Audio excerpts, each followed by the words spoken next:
শেখ মুজিবুর রহমান বঙ্গবন্ধু জাতির পিতা কি?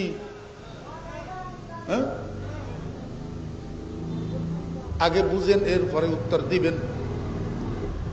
বাংলাদেশ নামক রাষ্ট্রটার প্রতিষ্ঠাতা, বাংলাদেশ নামক এই রাষ্ট্রটার স্থপতি শেখ মুজিবুর রহমান। সেই হিসাবে উনাকে বাংলাদেশের জনগণের কিছু অংশ জাতির পিতা বলে, জাতির পিতা বলে। এটার সাথে ইসলামের কোনো সম্পর্ক নাই, এটার সাথে ইসলামের কোনো সম্পর্ক নাই। এটার সাথে সম্পর্ক হলো ভূগোলের একটা টুকরার স্বাধীনতার সম্পর্ক, ভৌগোলিক পরিমাপের একটা এক টুকরা মাটির স্বাধীনতার সম্পর্ক। যার হাতে এটা স্বাধীন হয় তাকে ওই দেশের জনগণের, ওই দেশের অধিবাসীদের জন্য জাতির পিতা বলা। আমি আপনাদেরকে আমার আসল বোঝানোর উদ্দেশ্য হলো, হযরত ইব্রাহিম আলাইহিস সালাম বাংলাদেশ স্বাধীন হওয়ার স্থপতি হিসাবে জাতির পিতা না।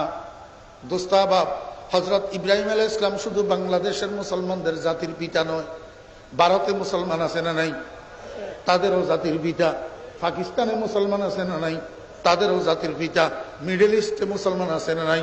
এশিয়া মহাদেশের মধ্যে, আফ্রিকা মহাদেশের মধ্যে, আমেরিকা মহাদেশের মধ্যে, ইউরোপ মহাদেশের মধ্যে, অস্ট্রেলিয়া মহাদেশের মধ্যে, গোটা বিশ্বের মধ্যে যত মুসলমান আছে সমস্ত মুসলমানের ধর্মীয় জাতির পিতা হযরতে ইব্রাহিম আলাইহিস সালাম। আমি আপনাদেরকে এটা বলার উদ্দেশ্য হলো, কেউ কেউ যেন এই কথা আবার মনে না করে ইব্রাহিম আলাইহিস সালামকে জাতির পিতা মানে, বঙ্গবন্ধুরে জাতির পিতা মানে না। অথচ বঙ্গবন্ধু যেই জাতির পিতা, ইব্রাহিম আলাইহিস সালাম সেই জাতির পিতা নয়। ইব্রাহিম আলাইহিস সালাম যেই জাতির পিতা, বঙ্গবন্ধু সেই জাতির পিতা নয়। অতএব দুটোটার মধ্যে সাংঘর্ষিক কোনো কিছু নাই।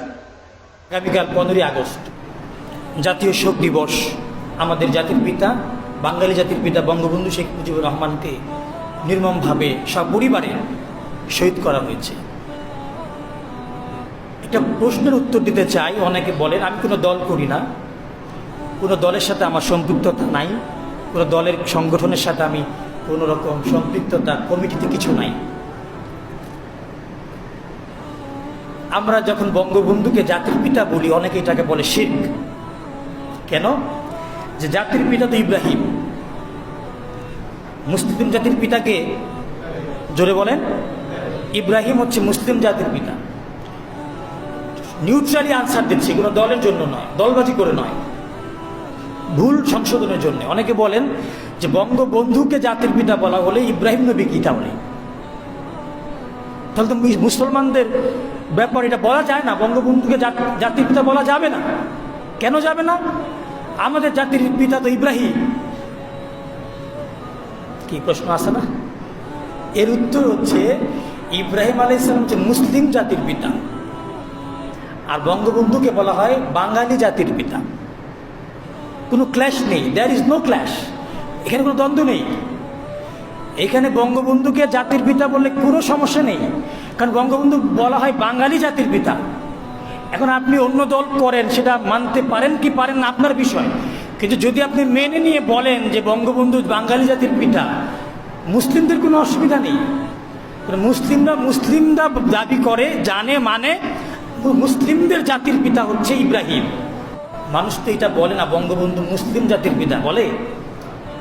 এটা বললে অসুবিধা আছে, এটা বলে কেউ মানব না আমরা, কিন্তু বাঙালি জাতির পিতা বললে এটা মানা যেতে পারে। প্রত্যেকটা দেশেরই তাদের জাতির পিতা রয়েছে, তো সেই হিসেবে বঙ্গবন্ধুকে জাতির পিতা বলা হয়, জাতির জনক বলা হয়। সুতরাং এটা কোনো ইসলামের সঙ্গে সাংঘর্ষিক কোনো বিষয় নয়। বর্তমান সবাই যেটাকে বলে জাতির পিতা বঙ্গবন্ধু শেখ মুজিব, জাতির পিতা বলতে বাঙালি জাতির পিতা, মুসলিম জাতির নয়। আমি 21 টিভিতে এই কথা বলছি। আমি একবারই গেছি, আমার জোর করে দেওয়া হয়েছিল।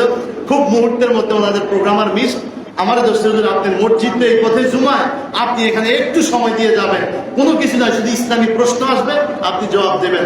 আমার কাজ করে প্রশ্ন করছে যে জাতির পিতা শেখ মুজিবকে জাতির পিতা বলা যাবে কিনা। আমি বলছি শুনেন, মুসলিম জাতির পিতা, বাঙালি জাতির পিতা ভিন্ন কথা। বাঙালিতে আমরা হিন্দু আছি, মুসলমান আছি, খ্রিস্টান আছি, কথা বলেন। বাঙালি কি? জোরে কম। বাংলাদেশে বাংলা কথা বলে, আমরা বাঙালি।